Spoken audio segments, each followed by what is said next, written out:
we made some kimchi, and we couldn't possibly eat it all, so I thought maybe if you wanted some. It's raw vegetables, it's fermented. I was stationed in Korea. I know what kimchi is.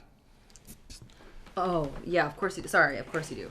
Thank you very much for the gift. Of course, yeah. But I was actually wondering, since we're talking, I thought maybe...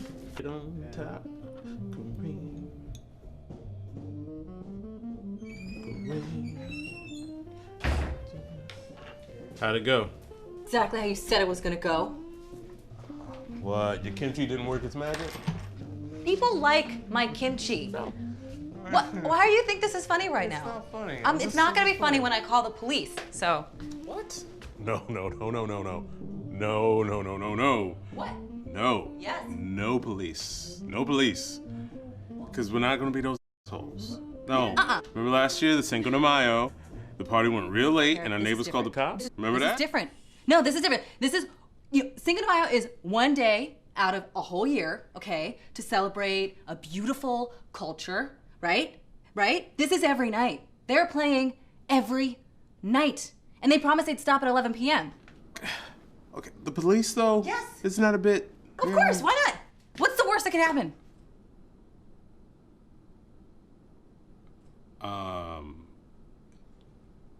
You know what?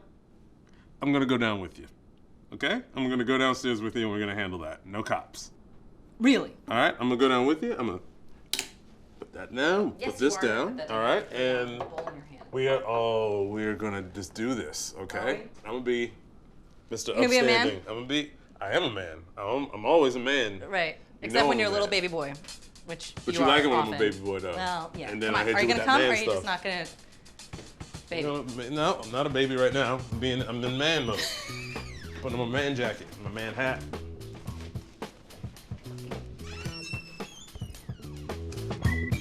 And forgot to be the man with the monitor. Bam. Thank you, baby. Yeah, that's what I do. Well, the truth is stranger than fiction. But when you're talking about the changing face of Brooklyn, the fiction becomes pretty truthy. Brooklynification is BRIC TV's newest original series. It'll air Monday, December 19th on BRIC TV, but this Friday, the 16th, you can binge watch every episode online at our home on the web, bricartsmedia.org. But before you binge, how about meeting the creatives behind the show? There's creator and director of Brooklynification, Keith Miller. Thanks for joining us, Keith. Thanks for having me. We're also happy to have Chris Poindexter, the co-creator and writer. Thanks for being here today. Great to be here. Thanks. And one of the amazing cast members, Ms. Priya Patel. Hello, Priya. So, Brooklynification, it's much easier to watch than it is to say. So, first of all, it's hilarious. Congratulations. Thank you. Thank you. 6 episodes deep. Why Brooklyn? Why now? Well, you know, I think we all live in Brooklyn. And Chris came to me with the idea about doing something about gentrification, which seems to be the biggest thing going on in Brooklyn right now. Yeah. And there's a lot of ways to approach it, but it seems like it's always based on just being very uncomfortable. And uncomfortable situations tend to be pretty funny. So when Chris presented a few of the ideas, I said, yeah, that's awkward, so let's do that. All right, Chris, everyone has bumped into these things in the Absolutely. course of their lives. Absolutely. So you say, somebody should write this down. This should be a blog. This should be a podcast. How did you take the leap from the things that many of us experience to making something hilarious in 6 bites? Yeah. I mean, I've been here for 15 years now, and the stories, they're all true stories, or there's a kernel of truth to all the stories. Yeah. And when you hear it, you're like, that's great. And it goes in a notebook somewhere. And then when I had enough of these stories, and it was time, that's when I reached out to Keith, a filmmaker I respect a lot, and we're both members of the Brooklyn Filmmaker Collective. And he got it right away. When you tell it to people, they get it right away, you know? It's one of those things. So Priya, you are a Brooklynite. You all have your Brooklyn creds. I wonder, as an actress, what do you bring to this? Like, have you met these people? Yeah. Do you know these people? I think we all Are you these people? Yeah, well, that's an interesting thing because I live in Bed-Stuy, and my partner and I have lived in the area. He lived in Crown Heights for a little bit before moving, and we have these conversations of whether or not we're we're gentrifiers. We're new to we're gentrifying the neighborhood.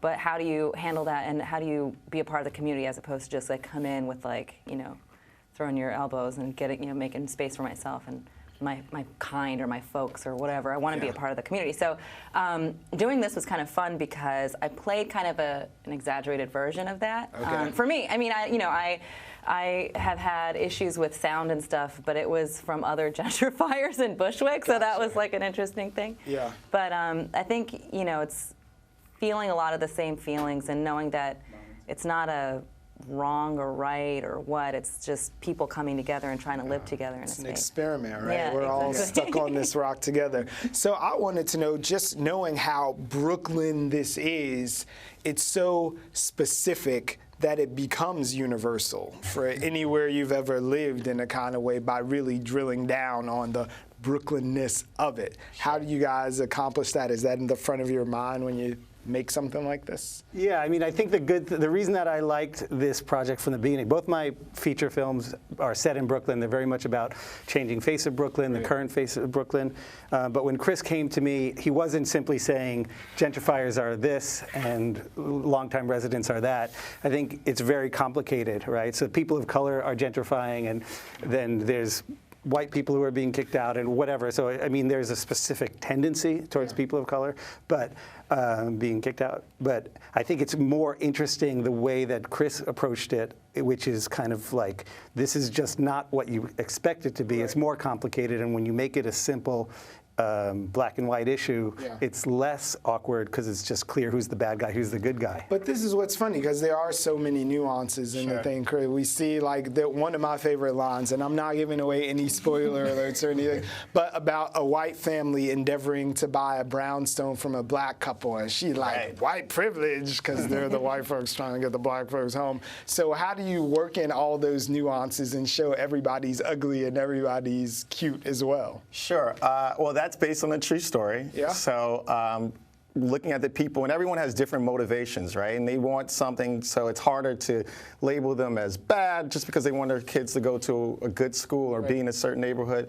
So once you can sort of put yourself in their position, everyone in the dynamic has a story to tell, and you have to sort of give each character that time to sort of set them up where you can inhabit their position. Like, well, they're right. I mean, they are coming off and selling this huge brownstone, and I'm a person who can't afford it. Who's privileged in this situation, right? So we try to play with what the expectations and also tell a true story at the same time. Crown moldings. So there is a lot of real estate porn in your show, to be sure. There are a lot of enviable spaces that you feature in the thing, and there's a lot of Brooklyn actors as well, so you kept it very real and street level to Brooklyn. When we were doing the casting, almost every email that came in to people who wanted to come in said, I live this story. Yeah. I live in this neighborhood. I moved to this neighborhood. My mother's from this.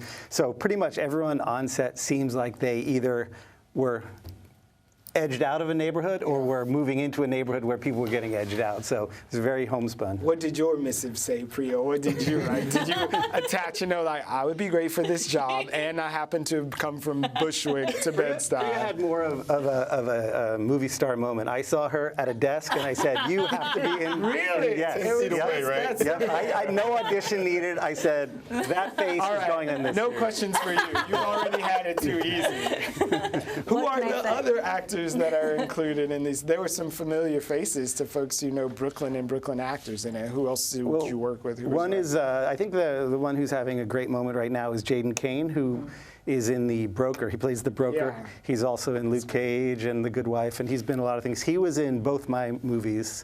Oh, yeah. He had very strong secondary roles, and I just love working with Jaden. He had a star turn in this thing. That was it was like he said it out loud. Yeah. And you'll know what I'm talking about when you binge watch, but that's a big thing. Yeah, I called, somebody fell through at the last minute, and I called him up. He's in New Orleans. He said, sure, I'll come.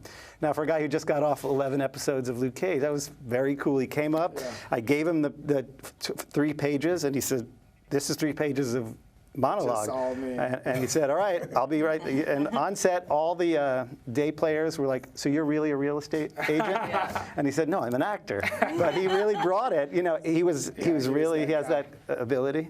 Akima Moore is a familiar face for you guys, right? So she indirectly came, I don't think she knew it was to be a BRIC project, but she identified it. She lives in Bed-Stuy. Her family owns brownstones. She has people knocking on her door with, bags of cash saying, "Are you ready to move?" So she was able to jump in and inhabit that character. Who else we had? That's great stuff. I actually ran into Tarek walking around Brooklyn. I didn't realize we were neighbors. So like after we did the shoot, I was like, "Hello, neighbor." Also slash husband. Nice. Yeah, he plays my husband, and he's been in the New York comedy scene. He's hilarious. So funny. Yeah. So funny. He's so fun to play with too. His improvising is like. So speaking of improvising, how much room was there for your actors who know so much of this to inhabit those roles and bring all of those little extra real things that some foreign person wouldn't understand if they weren't a Brooklynite? Well, what we did always, we ran through the text one time straight through, and then it was as free as we could get it within the time. But almost everybody who ends up with a role like Priya and Tarek and Jaden, they had so many things to bring to it. There's a line that Jaden says, "You can really tell a neighborhood by its dogs." That's just him, and it's true, and it's funny. And there was a lot of those moments, Chris or I wrote a certain bunch of jokes and then handed it over, and they just went with it. Did you write the 25-20 thing? Was that you? That's me, yeah. Can we explain that without giving it away? Sure. Or is that like a... Sure. I want to ask, you've never heard that before? Never have I ever, but I did the math. I was sitting there when he said it. I like to consider myself a smart person, but when he said it, I counted, and I was like... But I was off by one, so it ruined it. But the boy brought it back, and I was like, let me count fingers and toes again. But so I can't claim originating it, but it's a code that some of me and my people use when you can't speak freely. So 25 is the 25th letter of the alphabet is Y. Right. And the 20th letter of the alphabet is T. Yeah. Put that together is Whitey. So if I'm complaining that this bar has too many 25-20s, my friends will get it. No one else is offended. Like you gave something away. Oh, they're mad. I have people mad at me. knows. Yeah, it's out there now, and I've upset some people to let that secret go. But it was a good moment. Good. And who breaks it down in the episode is even funnier. Right. And I was like, I thought that's what it was. But thank you for blowing up the spot. But spot is blown. I wanted, just in our last few moments, like you've seen this come to fruition in 6 bites, and I hope that there's a lot more to follow because the stories are endless, right? So what do you think about the realization of the vision now that you've seen it color corrected and lovely? Right. No, it's been a blessing. It's great to see. It's always a pleasure to see what you've written on a screen.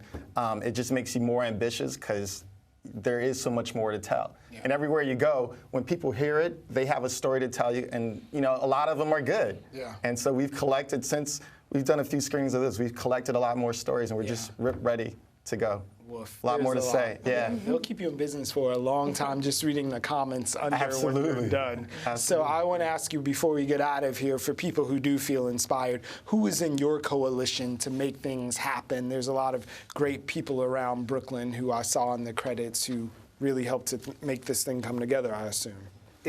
Like who's on the crew? Who's on this? Yeah, the crew and the larger institutional bodies like BRIC and the folks at RealWorks, all the people who you thanked along the way. Well, we met through Brooklyn Filmmakers Collective. It's just a great collective of great filmmakers who share a lot their experience with each other's and make us more formative as a collective. And then RealWorks, I'm a board member for RealWorks, and we try to teach.